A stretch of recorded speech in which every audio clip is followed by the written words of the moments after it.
One aspect is to be very clear upfront what your value proposition is, not starting with what you're building, how cool the tech is, how interesting your idea is, how you're solving a problem, but what does your customer actually get? And why is that a really, really important value add for them? The first one to me is like, what value are we providing to customers? And is that value special? So I think that's number one. The second one is, can we actually build it technically? The third one is, how big is that market? And the fourth one is the competition, right? Is there already 15 other companies doing exactly the same thing? And how am I differentiated versus them? When you have two partners with strong opinions, sometimes it actually helps, having that third perspective to find through that. Compensation is often only a small part of what motivates people. We all need to make money to pay rent, to buy food, but people work for many other reasons as well. And understanding those motivations and then rewarding people for those things that motivate them is very important. Welcome to Founder Cohort. Please meet Tom Siegel, a pioneering internet safety leader with extraordinary background. Tom spent over 14 years as Google's VP of Trust and Safety, where he impressively built their safety team from just one person to more than 1,000 members. Tom's journey began as a mechanical engineer and lifeguard before he dedicated his career to online safety. Now, as co-founder and CEO of TrustLab, he's pursuing his mission of creating a safer internet for humanity. Today, we will explore his transition from big tech executive to startup founder. We will hear how he has built TrustLab to address the internet safety challenges. Tom will share his experience finding product market fit in this complex space. We'll also discuss the importance of co-founder relationships and support network while balancing startup and with personal well-being. Let's get started. First of all, thank you very much for having me. It's a pleasure to be here. I actually started out as a mechanical engineer working in the car industry, doing R&D for vehicles, and then spent several years in several other industries just trying to find my interest, and was a management consultant, worked in a nonprofit, and then went back to school. While I was doing my master's, one of my professors was Eric Schmidt. He was the CEO of Google, but he was also teaching. Some of these people can lead big companies and they can also teach on the side. It was a class called Managing Growing Enterprises. And so he would invite us over. Google had free lunches at the time. I think they still do free lunches. And so I got to know Google. And out of our class of over 300 people, I was the only one who joined Google at the time. And the reason being, Google was still a very small company. That was before Google went public in 2004. And there was one area that did not get a lot of attention yet, and that was the kind of spam or kind of the manipulation of Google search results.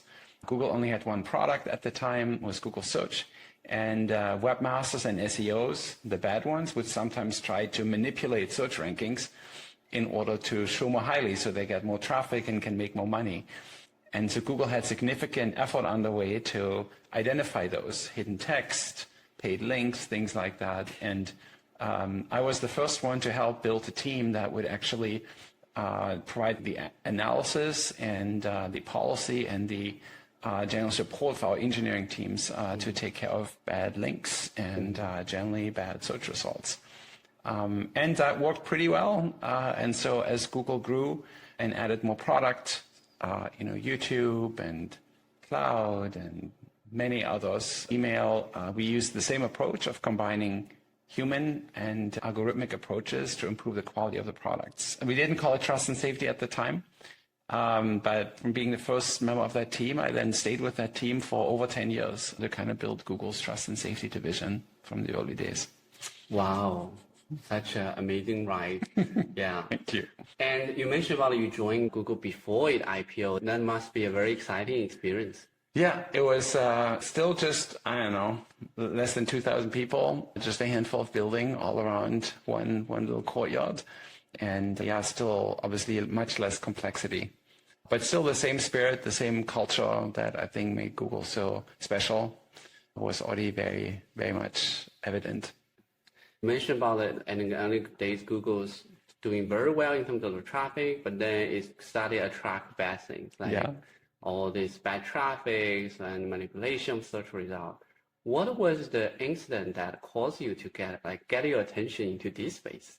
So what I actually find, since I deal with a lot of the bad stuff on the internet, I'm finding that, when you have places that attract a lot of usage and a lot of traffic, it also often attracts bad actors, right? Who want to basically ride on the coattails of some of these surging demands, whether it is, just usage, whether it's revenue. And, I had personally just bad experiences where results may look actually good and you click on them and then you just see, a bunch of garbage that doesn't make any sense, and it just takes a lot longer. Is there any particular bad experience you had with Google that made you super motivated to improve it? Well, one has to do with general reviews, ratings. If you think you want to find high quality businesses that have really good customer reputation, but then, and it actually tells you on the search results that it is actually really good business, but then in reality it wasn't. So that was certainly one that really stood out. The other one is obviously highly egregious behavior, such as child sexual abuse imagery, for example, that was certainly in the early days across the internet much more easily to find. When ISIS came to power in some parts of the Middle East, terrorism promotion, that was a big one. And one of these very kind of influential moments in my career was when on YouTube, you could actually not just find some of those videos that were could be seen as promoting terrorism, but also that they were being monetized with ads. And so advertisers obviously got very upset about that, right? You don't want to see how your ad is showing next to content like that. And that created a really big rethinking on Google's side in terms of brand safety, and not just what it means to keep users safe, but also to do the right thing for advertisers and making sure that, they are not seen next to content that is not just questionable, but, not in line with the integrity of their brands. Yeah, exactly. You were motivated working in the spaces because Google was facing a lot of issues back then. And so what did you do to help Google to combat those? Yeah, maybe I give you one more story how she got to this field. Absolutely. I was always interested in helping people. I had been a lifeguard in school. I started a nonprofit organization. And so, I didn't have the kind of perspective to be a medical doctor or something like this, or, some work in the police. But for me, finding a ways to actually make people safer was something that's always very important. And so that's kind of what attracted me to trust and safety. And that's why I was very, very excited to work in that space. The things that were important to me is that, one is that we dealt with very, very large amounts of content. And it's just simply not possible to review everything manually. And so, we had to find technical solutions from the very early days. And given that I have sort of a technical background, that's something that I always found very important. The second one was the importance of policy. And in the early days, we're like, it has good stuff and bad stuff. And let's just try to remove the bad stuff and amplify the good stuff. But there's a lot of gray area. And how you actually deal with gray area is very, very important. And the third one is that, while initially the focus was always on content, it always gets back to the bad actors in the background. So one way of dealing with bad content at scale is actually by looking at the mechanisms or the individuals that actually create it. And that can allow you to find more scalable ways of dealing with these problems. And last but not least, trying to find the analogies to real life, right? Real life safety concerns that people have, which are dealt with by the police or by the military, others like that. And online, we don't have that equivalent. Can you walk through with us a specific instance when you work in trust and safety at Google that is very memorable for you? Yeah, maybe I can think of two, but let me go back to the one that I had mentioned a second ago, is when we're working on YouTube. Was one of the products I was very involved in. And it was the time of the rise of ISIS, or general terrorism content online, which really hadn't been much of an issue. Yeah. We hadn't seen terrorists or terrorist organizations use the internet, or YouTube in particular, very much. And, from things like, fatalistic prayers to beheadings and everything in between caught us a little bit off guard. And while we're working hard to try to protect users, the secondary aspect that arose very quickly was around brand safety. And, how can you make sure that, advertisers do not get associated with such content? And again, there's a lot of policy problems. There's a lot of detection problems. For instance, you may have a news article about a cruelty from a terrorist organization, which should be allowed, but if it's promotional, it shouldn't be. And so how do you actually deal with that was a very tricky and difficult, but also very important issue. I would imagine that handling all these incidents and things are very important work, but also has a lot of challenges associated with it. Yeah. What are the biggest challenge you have as you are building the Google trust and safety efforts, and how do you overcome that? In terms of trust and safety and building trust and safety, some of the challenges that we're encountering, I would mention three. The first one was the simple scale of Google and its products and its content, because we're not talking about hundreds or thousands of tens of thousands of pieces of content. It's millions, hundreds of millions, and billions of those. And that just requires a very different way of thinking. The second one is policy and what is actually good and bad. Not always clear, right? If you think in terms of scams or other gray areas. The third one is that realization that you will never be perfect and that you will always miss some bad stuff and inadvertently take some action on good stuff. And that is not great, but unfortunately that is, if you're dealing with large scale systems and ambiguity like you do in trust and safety, always something that, we had to grapple with. Also, how big was the team that was doing all these tasks, like trust and safety? Yeah. Well, when we started, it was just me. There was an engineering team that was working generally on, quality initiatives and improvements. But, I was the only one who kind of brought that, sort of initial impetus for kind of creating like a trust and a more dedicated trust and safety effort. And by the time I left, we're probably close to 1,000 team members, and we're spending hundreds of millions of dollars working with many thousands of contractors. The Google Board of Directors received regular updates about our activities, and we're working with all the different PAs in the company. So it had become a really, really big effort. And over my time at Google, I probably had the pleasure of working with close to 3,000 people as part of my team. What is the philosophy of managing such a huge organizations? What is the leadership like for us to make sure that the 1,000 people will work, stay motivated and do good work? Yeah, it feels, and I was fortunate to manage first small team and then bigger team over time.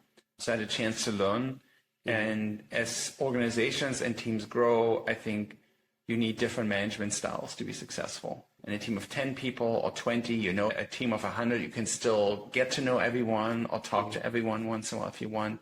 But beyond this, that's no longer possible. The three things that I would say that are really important is one, a joint mission. You have to be able to articulate to the group why you're all together and why you're working hard towards what goal. And if you can't articulate this, the organization will get confused and will not be able to be effective. So a joint mission and a joint goal is very important. The second one is joint values. And they come from the leadership team and they need to be lived by the leadership team around, respect, around transparency, for instance. As a leadership team, you're always watched as a leader, right? Even though you may not speak to everyone individually, everybody watches you all the time. And so you have to be always true to those values.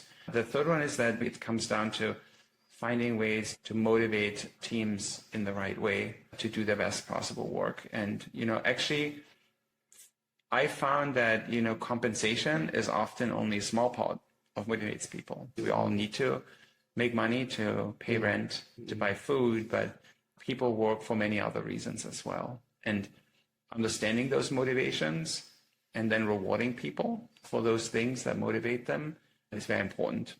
And gets more important the larger the organizations get, because you cannot use your personal relationship and your influence with them anymore. You really do it only proxy. And so one thing that I always paid a lot of attention to is also the people that I hired. I always interviewed everyone until a certain size and it wasn't possible anymore, but I reviewed every hire before you made them. The Google founders did that as well. And you have to pay a lot of attention to the people who you directly manage, because they are your eyes and ears and your hands for the rest of the organization. Yeah, yes. I can see they are very thoughtful leaders and must be very happy in your team. Now that you are startup founder now, the startup founder is usually much smaller than the team at Google.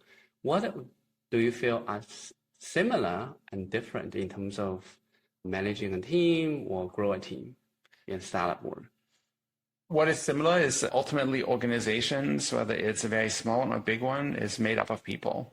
You have to hire the right people, you have to retain the right people, you have to set them goals. And while you obviously also work in our business with a lot of machines and AI and things like that, ultimately it comes down to people. It comes down to setting the right reward structures, setting the right goals, making sure that everybody knows what's asked of them to do and how they're performing against those expectations. It sounds all very simple and straightforward, but in a day-to-day, particularly fast-moving environment, it's sometimes forgotten. One of the biggest differences that I see between large and small company, actually I give you two. One is it attracts very different people. To be successful in a small company requires, I think, a very different, and I'm not saying it's better or worse, it's just different. And, there's actually probably very few people like you and me who've been in big companies and then in small companies. The other one is the degree of change. In a small company, things change very fast. And, it's a cliche. Before I started the company, people told me, yeah, it will be fast moving and you have to change a lot and you can make decisions very fast. But it's really true. That's good because if you see a new opportunity or you see something is done wrong, you can adjust very quickly. But you also have a lack of consistency that can easily become frantic, or can be seen as like you're doing this today and tomorrow this, and then you do something else. And that lack of consistency is also not good. In a big company, you have a lot of stability, which is also good. As humans, sometimes we need stability. You need plan, you need time to train, you need time to learn. On the other hand, it's harder to kind of just get things done and changed, right? Of all these layers of management. Yeah. I wouldn't say either one is only good or only bad. That makes them very distinct. A long time at Google, and what made you start to think about leaving? As you mentioned, I've been at Google 14 years, a long time, and also went from managing a small team, a small effort, to a very, very large one. I left for three primary reasons. I'm sure there were more. The most important one was that the space I was in, trust and safety, as a society across the internet, we were not making progress. The online world had become measurably less safe. Children, vulnerable groups were being harmed more. And while the Googles and the Metas and the TikToks spent a lot of resources, including my own team, trying to make it better, overall for society, it was not getting better. And so I felt this very strong motivation to go out there and try a different approach to really make the internet more broadly a safer space. And I felt being inside a walled garden like Google, I could only affect part of the system. So that was one. The second one was that I felt like I wasn't learning as much anymore. I was getting comfortable. It's a little bit like a machine, and the quarters and the years would go by very fast. And I felt like I wasn't stretching, I wasn't learning as much as I wanted to.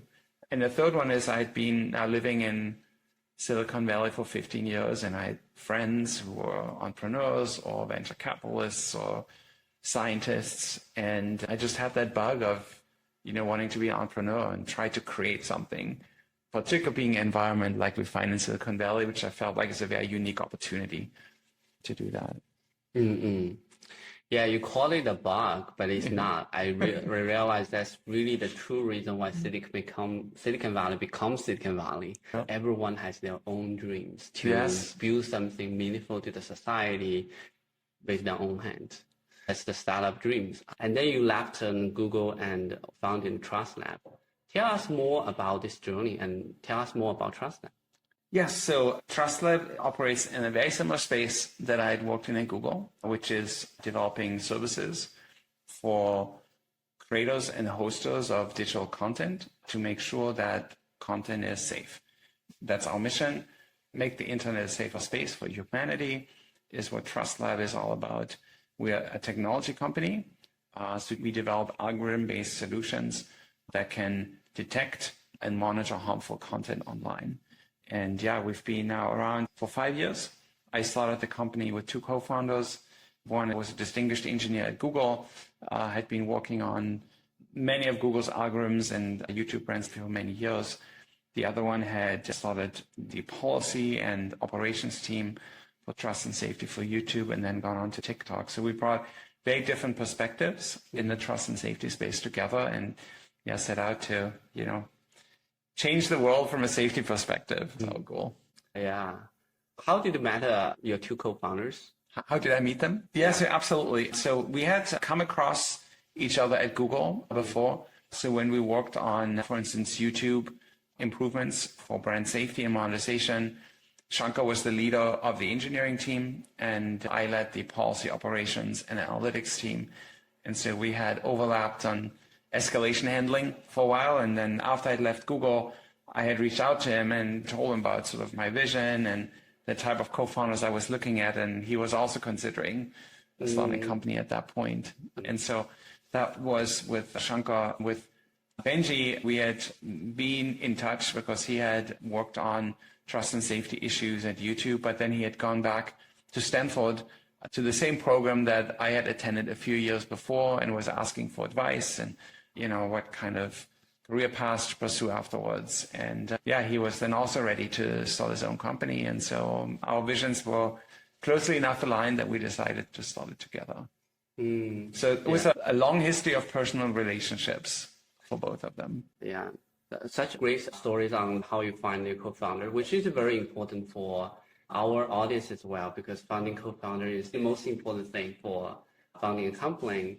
Have you developed any framework that help with the decision makings or helping to drive a shared visions together among the founders? Yes, there's a couple of things that we've did that I feel helped. One was clarifying some of these really important aspects up front, being like, who is responsible for what? Or someone's got to be the CEO. What type of products, what type of customers you want to have. You cannot clarify all of this, but the really important principle decisions, clarifying them up front will just make it easier later on. The second one I find is really important to have a network of advisors around you who help you through that. Obviously, you have mentors, you have board members, you might have family, friends. We had a number of situations that were actually mediated, by, not that we were fighting or anything like that at all, but, when you have two partners with strong opinions, sometimes it actually helps, having that third perspective. And then we used some techniques other than just talking to each other to get through stalemates, through blockages, like writing things down on a document, starting at a ground truth that you both agree on, and then working yourself towards the more difficult issues, for instance. So there's some very specific techniques. Sometimes it's also stepping away a little bit and giving each other some room as well. But I feel like as long as you're both committed to the vision, to the mission, as long as you're finding some success with what you're doing, you usually can replenish your energy and recharge your batteries and kind of get through these challenging times. Yes. I realized one thing I learned about startup is it's never just about doing work per coding or something like that. It's about building a community, about a small network. What would be your advice for startup founders to build a support network that will be helpful, both for helping with the co-founder relationship, but also for many other things in the company? Yeah, for me, I found this to be one of the most critical aspects, not just to be successful, but to stay sane in this process. Yeah. Because you probably also noticed in our startup journey, it can get very lonely at times because nobody understands it as deeply as you do.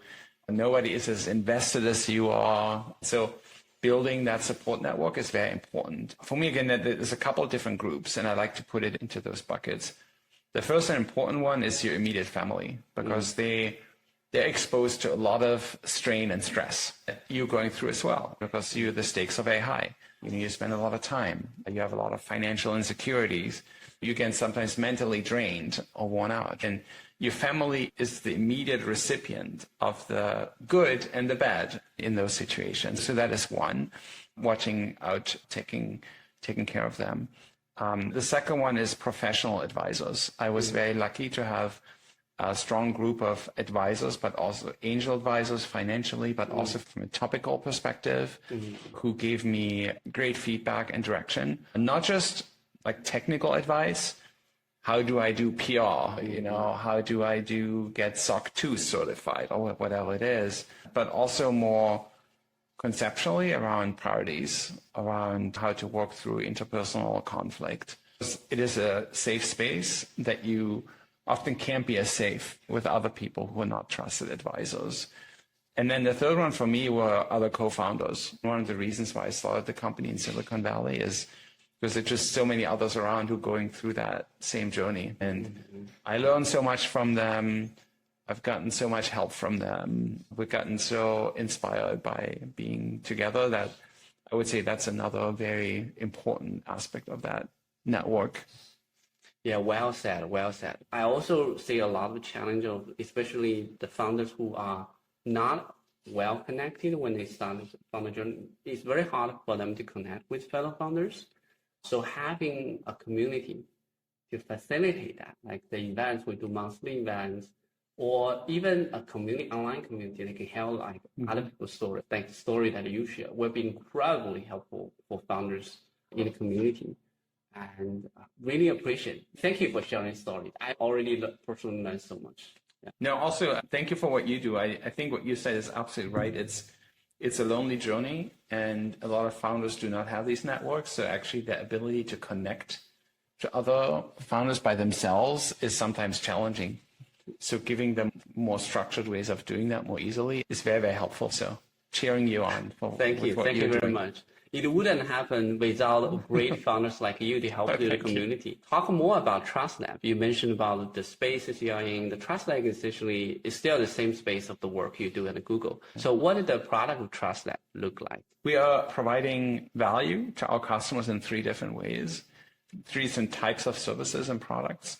The first one is measurement, assessing the safety of a certain online space in a statistically scientific manner. The second one is helping them assess the safety of entities, either accounts or content, by providing them with additional signals that they may not have access to or may not be using. And the third one is to help them improve the moderation and the labeling of content. So once, there's a lot of content out there that, either historically has been not touched by machines at all, or has precision recall issues, or is very expensive to review with humans. And we just want to make that process of detecting what content is about higher quality and more efficient for those who host or for those who create digital content. Who do you think will be the ideal customer for the Trust Lab? Yeah. We have 2 types of customers. One are the very large social media platforms and marketplaces. You have either hundreds of millions of users or billions of pieces of content that get generated every month. That is one cohort, and we've been working with them since the very beginning of the company. And the other one are smaller, fast-growing platforms. Both have very different needs.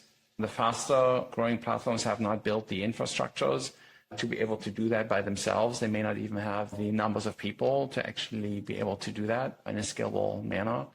Large platforms usually have specific needs around the quality of these labels, or having a third-party independent entity as involved for checks and balances. But we work with small and big platforms. Yeah. What are some examples of those platforms? Well, many of our customers are confidential. We can't speak about some of them because we've done public projects with them. So we have in the past, for instance, worked with YouTube, with Facebook and Instagram, with LinkedIn, with TikTok on assessing the amount of harmful content that's available on the platform.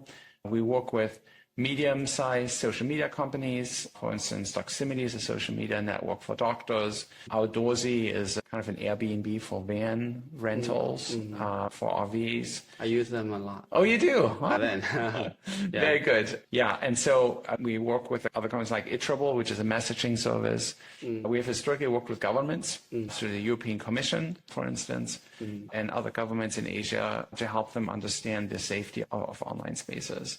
These are some of the ones we can talk about. Fortunately, because we work in a very sensitive space, Absolutely, a lot of our customers do not want to be publicly named. Back to the startup story side, because you mentioned about the product of Trust Lab and you've also found an ICP. Did it take some search process for you to land this ICP, or when you start, we were already thinking about this? Yeah, so ICP and product market fit are very challenging, I think, for most startups to find the right customer segment.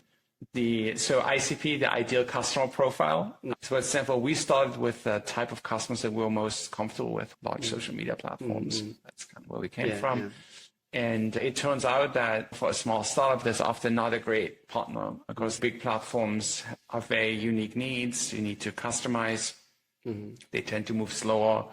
They like to work with more established firms often also as vendors. And so we went from working with that ICP to working with public entities and governments. We worked with universities, we worked with federal governments, we worked with state agencies. And then a third group were these smaller companies, platforms that were growing very fast and didn't have enough time to build that in-house. And what you can already maybe tell from this is like, we did not have one ICP, and that was not necessarily by choice. It's like because we didn't find enough product market fit with one. And so we needed to keep looking. We needed to explore other areas and test new hypotheses for the type of customers for which our value proposition would actually be most meaningful. What are the things that you find most helpful as you are going through the search process yourself? One aspect is to be very clear upfront what your value proposition is, not starting with what you're building, how cool the tech is, how interesting your idea is, how you're solving a problem, but what does your customer actually get? And why is that a really, really important value add for them? I think that is like being very, very clear and proving your value proposition by, doing interviews and tests and stuff like that, I think is extremely important. The second one is the idea of TAM, or total addressable market. Once you have that value prop defined and to some degree validated, how many of those customers are out there and how much money are they going to spend on this? Because you may have customers who really, really, really love your product, but there's just a few of them. And then you can, from a business perspective, make it actually work. And the third one for me and for us was like, do I have the right skills personally and as a company to build a solution that can create that value, right? If it's in a space, so for instance, we thought about going into medical imaging, it sounded really interesting, you need to label content there. But we knew nothing about the medical space. Some founders maybe can be successful doing that. For us, it was really always important to have confidence that the technology and the product that we're building, we can actually do it in a way that the product can actually deliver what it promises, and not just kind of on a high level on paper, but we can actually build it. Sure, gotcha. Yeah. So what I hear is that there are several areas that we should pay attention to. One is the nature of the product, and the other is how big is your target customer segment is, how much opportunity that is available here. And the third is that what is like competitive advantages as a company or as a founders that you have to get those markets. Yeah, so maybe you mentioned actually a fourth one, which I think is really important. Like the first one to me is like, what value are we providing to customers? And is that value special to them? Yeah. I think that's number one. The second one is, can we actually build it, technically? The third one is, how big is that market? And the fourth one is, which I should have talked about, is the competition. Is there already 15 other companies doing exactly the same thing? And how am I differentiated versus them? So these are probably the four that we always keep thinking about. And what is the thought about the competitive advantage or moats that you have as a company? Yeah, so I'm actually probably less worried about competition in general than many other co-founders, because for me, a lot comes down to execution. You can have the same idea in the same space, but you might be faster or better in executing against it. There's many examples, in life and industry. Google was never the first search company, for example. I do believe it's very important to know what the competition does and who they are, but I wouldn't be too worried about operating in exactly the same space. Moats are important though, to really understand conception from a strategic point of view, why others can't just copy you and do exactly what you can do. And that could have to do with the technological idea that you have. That could be the type of team that you build, type of customers you have access to, maybe how you treat data, right? There's lots of different ways of thinking about this moat, but you absolutely should have something that others around you can't easily replicate. And you should be clear about that, and you should be very strategic about how you build towards that. In our space, for instance, trust and safety, it is having access, like everybody's trying to find harmful content and building classifiers to do that. So someone in the space who has access to high quality labeled content to either, as a general repository to check this piece of content against other content that's out there, or to build better algorithms, is actually really, really important differentiating factor, not very easily rebuilt by someone else. So you always have to think about, when you think about a moat, is like, how easy is it that anything that I'm doing for someone else to do?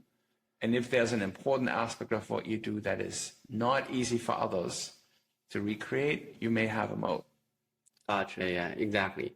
One thing you mentioned about is that like high quality labeled data could be a really differentiating factor or moat that startup has, and it happens to many vertical SaaS as well. What is your philosophy or strategy at a Trust Lab to acquire those high quality labeling data? Yeah, it's challenging because everybody's very sensitive about data in general. Customers are sensitive about data. There's a lot of data regulation, if you think of GDPR and others. And our customers are rightfully hesitant for their data to be used for other purposes than their own. And so we label a lot of data ourselves as well, even though it's expensive. I think getting licensed access to other third-party data is a potential secondary strategy. But yeah, we just ended up building a lot of our data assets ourselves for that reason, to be able to more fully control what we can do with it. And it's not just the data itself, it's also the quality of the label. Often, we do get data sets and they've been touted as high quality, high precision recall, but then when you actually start looking into it, they're not. Truly high precision and recall data is very hard to find. And so when we do, we tend to pay special attention, that we can actually use it. Use it. So I also want to follow up on one topic we talked about earlier on, the product market fit search for a startup. And it's a very important problem for startups, and oftentimes it's important to have metrics that measure it or dashboard looking at it. What are the data points you use to evaluate whether you are hitting the product market fit, and how do you feel your current progress is? I find product market fit is one of the most challenging aspects of being an entrepreneur and finding it. Often I felt like we were making great progress and we found it. And then after just a few months noticing we can't find more customers, we weren't able to do it economically. We were losing money providing that service. And then, it doesn't make sense to scale something that you lose, that when you lose money. And so it's really, for me, the understanding that you have a very, very valuable thing that the customer really wants, and that it is applicable to a bigger group of customers than just a few. And so a few things that are really important early on is first of all, understanding the market size and the number of players, but then doing customer surveys, having things like, if you do run pilots, how many of these pilots convert into full production contracts? How much customer churn do you get? How often do you lose customers after you initially had them on board? How much incoming demand do you get? So when you're trying to sell, how much of it has to be you trying to convince them to buy it versus them asking you? So getting that pull from customers rather than you pushing is also important. But you're asking a really good question I really don't have an answer for. How can you quantify it? I think it's just very, very difficult to know. I think once you have it, it's easy because everybody wants your product and you can't keep up. But if you're sort of in this gray zone where you may have some product market fit, but not fully, at what to actually tweak for me, the most important thing is to really listen to the customers. Like, just gotta, whoever your customers are, if they're individual consumers, if they're enterprise, and if you don't hear enough from them that your product is great and really helps them, I think you better really question if you have found product market fit. Yeah. I think you mentioned a very good point about the product market fit processes. Like, it's not as clear as people thought. When you hear a lot of podcasts talking about it, often we talk about founders who already hit huge product market fit. We talk about, oh, they hit ARR like months or 20 million ARR. By the time when founders move in that stages, yeah, maybe the ARR is kind of the ultimate metrics for product market fit. Figuring out whether you are on the right track or you are not on the right track. And oftentimes founders will think, oh, we should hustle, we should work hard to make it. And in fact, in early stage, it's about search. It's about finding which direction you are. And it's almost better when you just stop a little bit to see whether the ball is moving by itself. And that could be the early indicator. It's very, very well said. That's actually really good advice. The other mistake that I feel like I made is one way to try to find it fast is to do many things at once. We try this with this customer group and this with that, and maybe one of them sticks, right? More shots on goal give you a higher chance to hit it.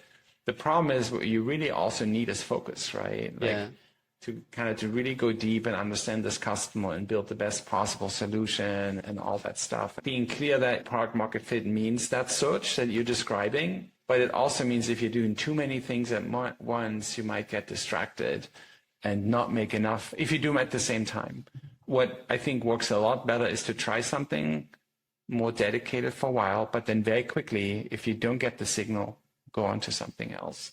Because you jump from one thing to the next quickly, but not doing too many things at the same time. Yeah, you mentioned that actually such a great point about startup building. A startup founder is actually the only tools you have is time. You have to drive decision extremely fast and do it one by one. The hardest thing is not start. The hardest thing is stop. And oftentimes, like, your team spend time on it, they work and everyone has to like emotionally attach this thing, and you have to be the person to say no, that's not going to make it. Yeah. Do you have experience like that? Yeah, absolutely.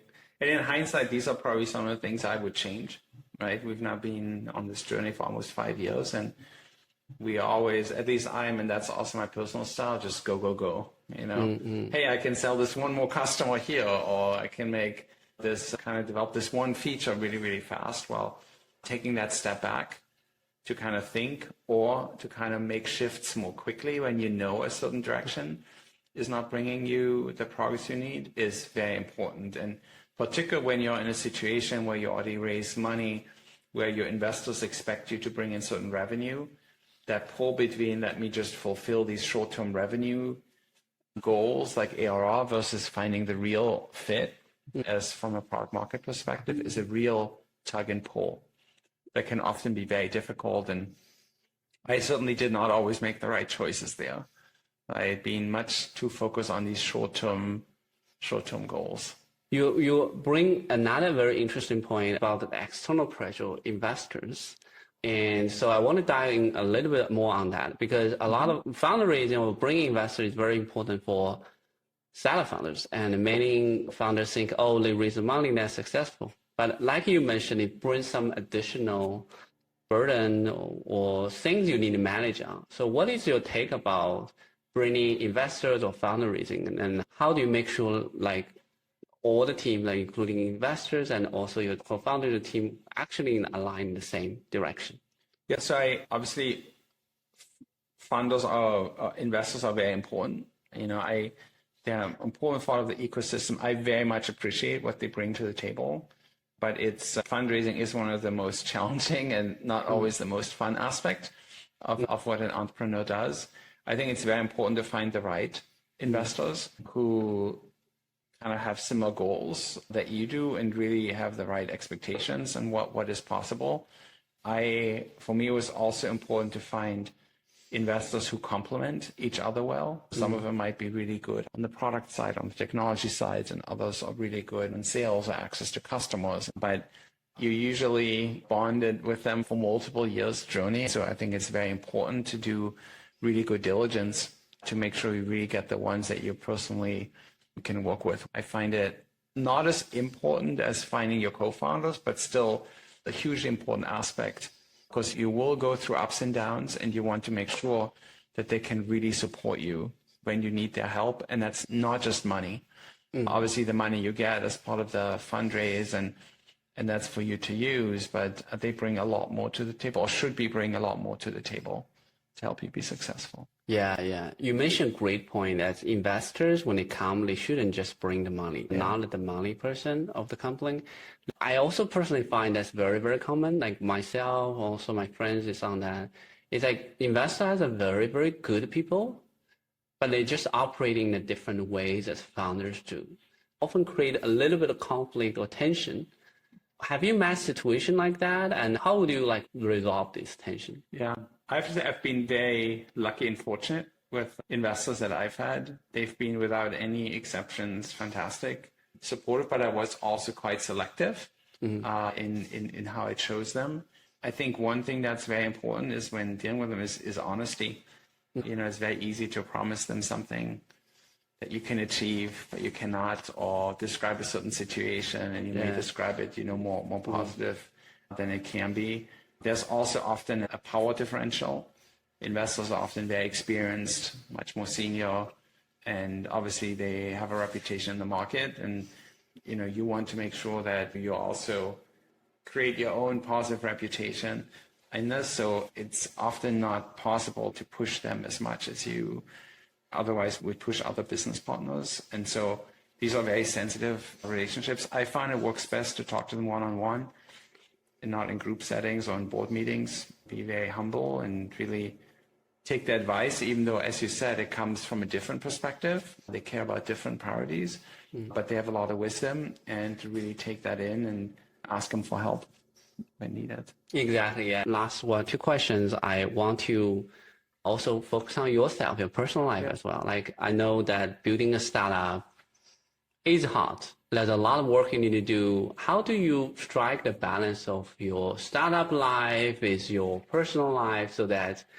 as you have stay motivated, have good life, and also make sure the people around your families are also living a good life? Yes, it's an important question. I think there's, we bring our whole selves on this startup journey. And as I mentioned earlier, others around us are also impacted by what we're doing. I would be lying if I say that I feel like it's easy to compartmentalize. It's not. I think one of the most challenging aspects of a startup life that it is an all-in scenario by carving out time for family, carving out time for health, physical and mental health is just very important aspects, and being very clear of making room for that is as well. And so is being prepared and knowing that there will be ups and downs and that you have good personal strategies for dealing with them. What really fascinated me from my conversation with Tom was the interesting parallel between his career at Google and his journey starting from scratch at Trust Lab. I can picture Tom in those early Google days being the only person dedicated to fighting harmful content, watching that responsibility grow into a team of thousands as the internet evolved. In some sense, Tom was doing a startup at Google. And the Trust Lab, in many ways, is a continuation of his dream at Google. Thank you for joining us for this conversation, and I hope Tom's journey inspires you as much as it did to me. Please subscribe to our channel if you like our content, and we're looking forward to seeing you in the next episode.